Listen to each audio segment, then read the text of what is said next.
আসসালামু আলাইকুম, কেমন আছেন সবাই? নাবা রান্নাঘর অ্যান্ড ব্লগে সবাইকে স্বাগতম জানাচ্ছি। আমি নাবামনির মা আম্বিয়া আক্তার বলছি খুলনা থেকে। শীত প্রায় একদম শেষের দিকে।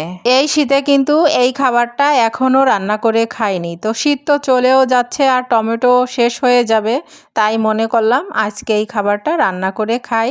আজকে রান্না করব মাছের মাথা দিয়ে টমেটোর টক। এটা মাছ দিয়েও রান্না করে খাওয়া যায়, তবে মাছের মাথা দিয়ে রান্না করলে খেতে বেশি মজা লাগে। প্রথমে আমি মাছের মাথাগুলো লবণ হলুদ দিয়ে সরিষার তেলে ভেজে নিলাম। মাথাগুলো ভাজা হয়ে গেলে ওই তেলের ভিতর দিয়ে দিলাম পেঁয়াজ বাটা, রসুন বাটা, জিরা গুঁড়ো, ধনে গুঁড়ো, হলুদ, স্বাদ মতন লবণ আর কাঁচামরিচ দিয়ে মশলাটা ভালোভাবে পানি দিয়ে কষিয়ে নিলাম। কষানো হয়ে গেলে এর ভিতর দিয়ে দিলাম আলুটা দিয়ে তারপর কিছুটা পরিমাণ পানি দিয়ে যখন সেদ্ধ হয়ে যাবে আলু, তখন দিয়ে দিলাম টমেটো। এরপর খুব সুন্দরভাবে কষিয়ে নিয়ে তারপর বেশি পরিমাণে ঝোল দিয়ে দিলাম।